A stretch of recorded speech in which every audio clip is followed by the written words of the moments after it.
এবার আমি পনির যে ম্যারিনেট করে রেখেছিলাম ওটা আমি এর মধ্যে আস্তে আস্তে করে দিয়ে দিচ্ছি।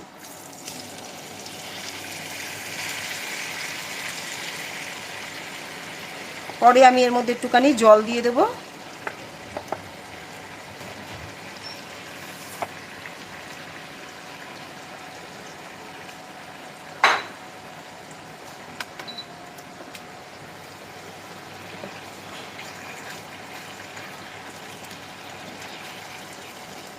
পনিরের মধ্যেই যেহেতু সমস্ত মশলাটা আছে, এটা ভালো করে কিন্তু একটু কষাতে হবে।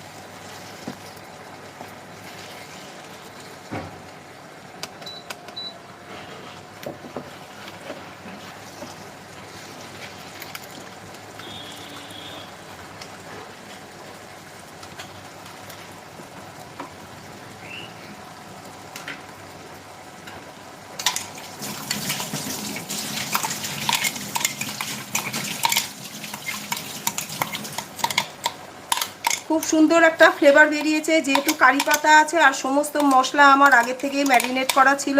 তোমাদেরকে বলেছি মিনিমাম 15 মিনিট এটা রেস্টে রাখবে। আর এইটা দেখো জিরে, বেরেস্তা আর রসুনের পেস্টটা, যেটা আমি এখন করলাম, এটা আমি পরে অ্যাড করব।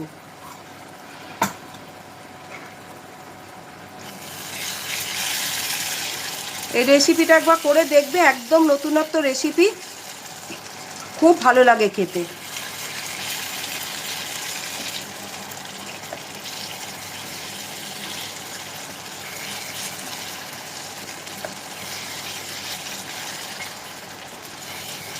তবে আঁচটা কিন্তু কমিয়েই একটু করতে হবে, এতে একটু হলে পরে তারপর আমি বেরেস্তাটা কিন্তু দিয়ে দেব। এখনই খুব সুন্দর একটা ফ্লেভার বেরিয়ে গেছে।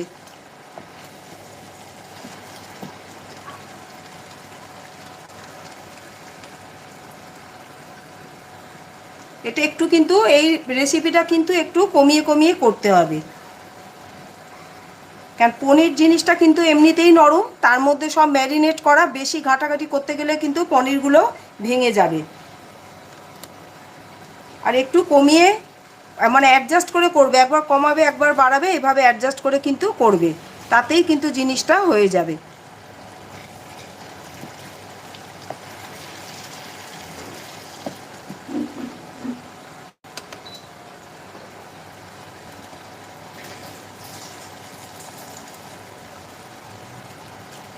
দেখো যখন দেখবে এটা ফুটতে শুরু করেছে, তখন এই বেরেস্তাটা কিন্তু দিয়ে দেবে।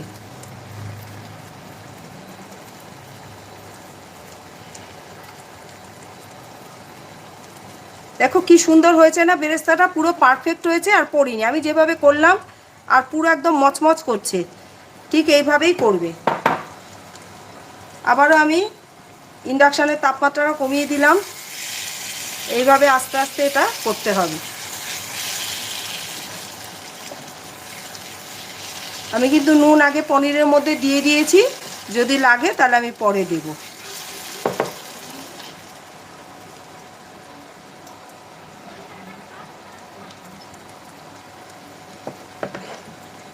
আমি না অন্য আরেকটা হাতা নিয়ে আসি।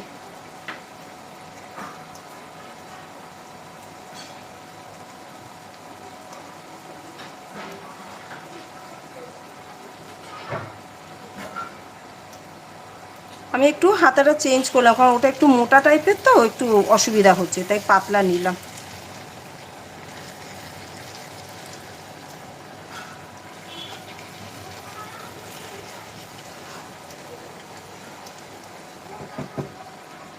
আমি আবার একটু বাড়িয়ে দিচ্ছি, এইভাবে অ্যাডজাস্ট করে করে কিন্তু করবে। এটা আরেকটু যখন হবে তখন আমি ওই জিরে, রসুন আর বেরেস্তার পেস্টটা দেবো।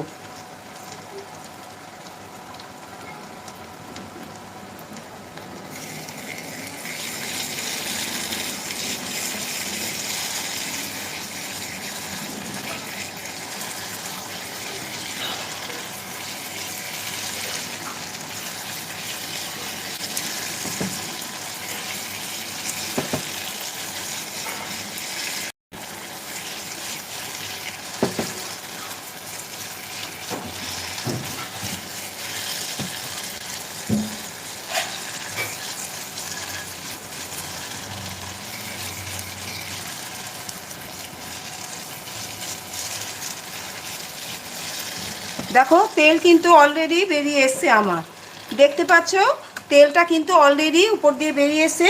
যখন দেখবে এরকম তেল উপর দিয়ে ছেড়ে এসছে বা সাইড দিয়ে তেলটা বেরিয়েছে, তখন কিন্তু বুঝবে যে জিনিসটা হয়েছে, তখন কিন্তু এই পেস্টটা দিয়ে দিতে হবে।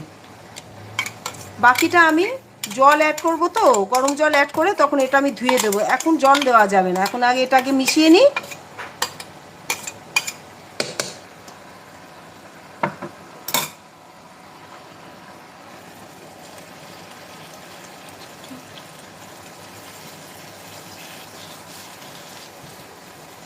এবার আমি জলটা অ্যাড করব, একটু ভালো করে মিশিয়ে নিই।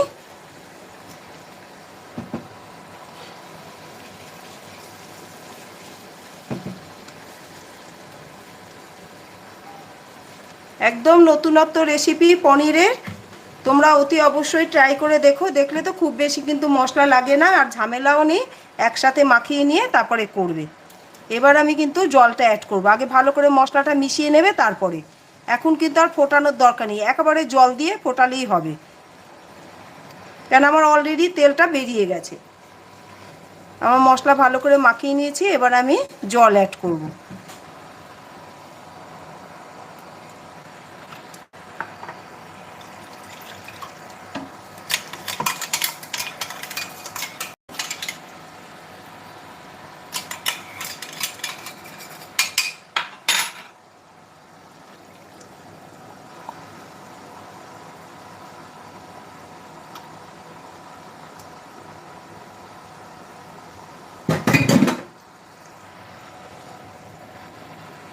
দেখো এটার মধ্যে ছিল তেল, ওই মিক্সার জারেও ছিল, সব জল নিয়ে এর মধ্যে দিয়ে আমি অ্যাড করলাম।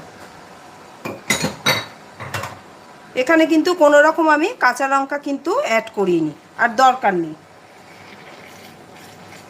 দেখো এখনই কি সুন্দর কালারটা চলে এসেছে।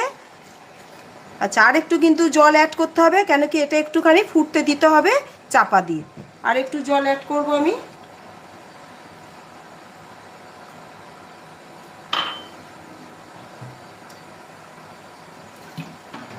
এবারে আমি একটু বাড়িয়েও দেব।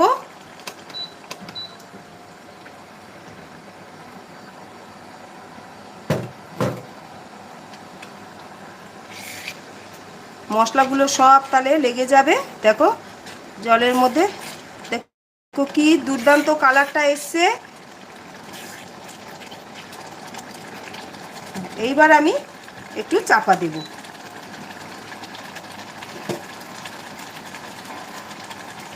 সরি, এর মধ্যে অনেক মশলা লেগেছিল, দাঁড়াও ভুলে গেছি, এটার মধ্যে আমার অনেক মশলা লেগেছিল, খেয়াল নেই।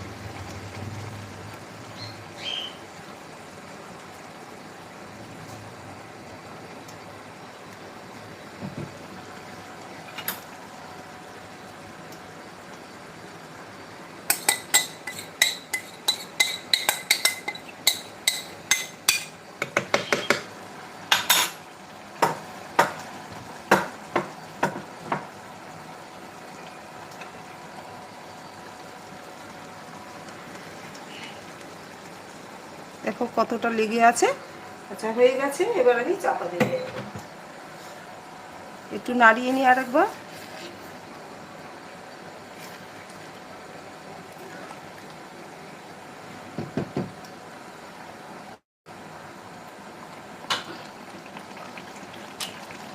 একটু চাপা দিচ্ছি, একটু ফুটে উঠুক, মশলাগুলো সব ওটার মধ্যে তাহলে চলে যাবে।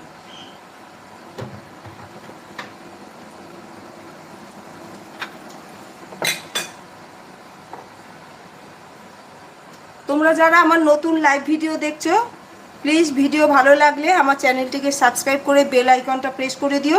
আমি প্রতিদিন ঠিক সন্ধ্যে 7টার সময় লাইভে আসি নতুন নতুন রেসিপি নিয়ে। আর ভিডিও ভালো লাগলে ভিডিও শেষে প্লিজ একটা লাইক দিয়ে দিও।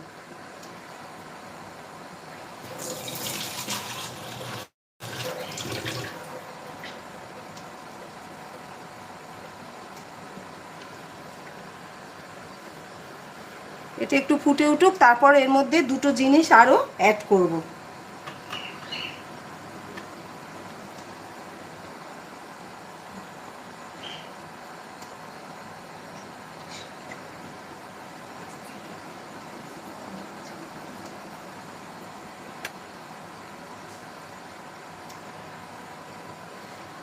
মাঝে মাঝে কিন্তু একটু তলাটা দিয়ে এরকম করে ধরে নাড়িয়ে দিতে হবে।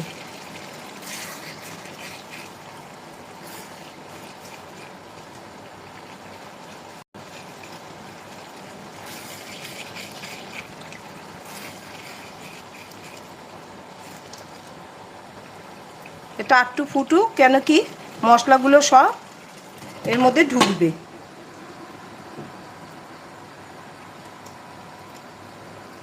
এবার আমি এর মধ্যে একটুখানি চিনিও অ্যাড করব।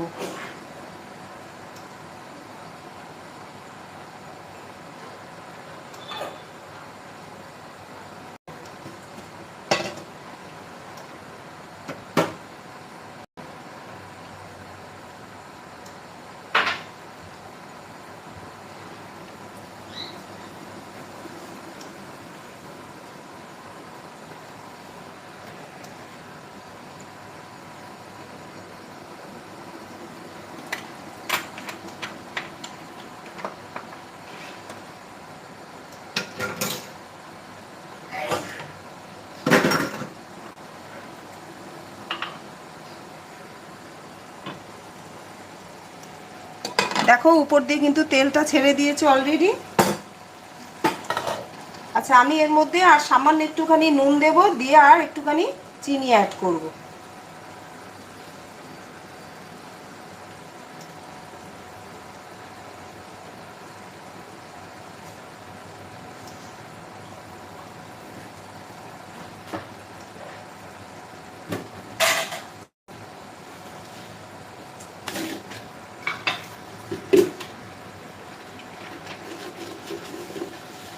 মিষ্টির পরিমাণটা আমি কখনোই বলি না, মিষ্টিটা তোমরা তোমাদের টেস্ট অনুযায়ী কিন্তু চিনিটা কিন্তু অ্যাড করবে।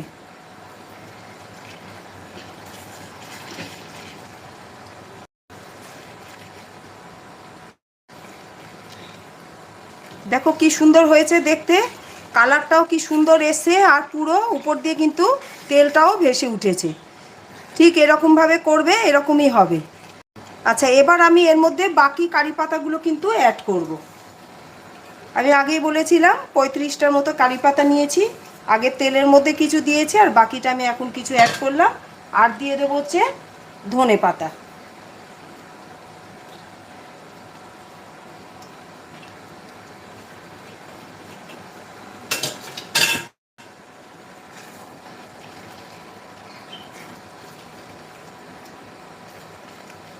যেহেতু পনির কারি পাতা রেসিপি, ওই জন্য কারি পাতাটা কিন্তু একটু বেশি পরিমাণে দিতে হবে। তোমরা যারা নতুন আমার লাইভ ভিডিও দেখছো, প্লিজ আমার চ্যানেলটিকে সাবস্ক্রাইব করে দিও, আর ভিডিও ভালো লাগলে ভিডিও শেষে একটা লাইক দিয়ে দিও। আমি প্রতিদিন ঠিক সন্ধ্যে 7টার সময় লাইভে আসি নতুন নতুন রেসিপি নিয়ে। এবার আর একবার বাড়িয়ে নিই, এবার আমি বন্ধ করে দেবো। যারা আমার পুরনো, যারা প্রত্যেক দিন আমার লাইভ ভিডিও দেখো, তারা জানো রেসিপিতে আমার শেষ করে আমি একটা স্ট্যান্ডিং টাইম দিই। দেখো এটা ফুটে গেছে, তেলটাও কি সুন্দর বেরিয়ে এসছে। যেহেতু কারি পাতা ধনে পাতাটা পরে অ্যাড করা হলো, দেখতে পাচ্ছ কি সুন্দর হয়েছে। এবার কিন্তু আমি এটা বন্ধ করে দিয়ে একটা স্ট্যান্ডিং টাইম দেব। আমি সবসময়ই বলি যে কোনো রান্নার শেষে 2 থেকে 3 মিনিট স্ট্যান্ডিং টাইম দেবে, গ্যাসের ফ্লেমটা অফ করে, তাহলে পুরো ফ্লেভারটা কিন্তু রান্নার মধ্যে চলে আসে।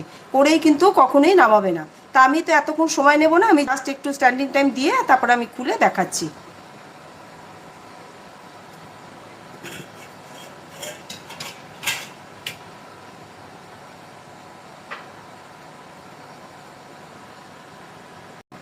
ঠিক আছে, আমি এবার খুলে দিচ্ছি। দেখো কি সুন্দর দেখতে হয়েছে, উপর দিয়ে তেল বেরিয়ে এসে পুরো পারফেক্ট হয়েছে, একদম পারফেক্ট। ঠিক এইভাবে বানাবে। আশা করি আমার আজকের নতুন পনির কারি পাতা রেসিপি তোমাদের খুব ভালো লেগেছে। ভালো লাগলে প্লিজ চ্যানেলটিকে সাবস্ক্রাইব করে দিও। আমি প্রতিদিন ঠিক সন্ধ্যে 7টার সময় লাইভে আসি নিত্য নতুন রেসিপি নিয়ে। আর ভিডিও ভালো লাগলে ভিডিও শেষে একটা লাইক করে দিও। তাহলে আজকের মতো আসি, টাটা।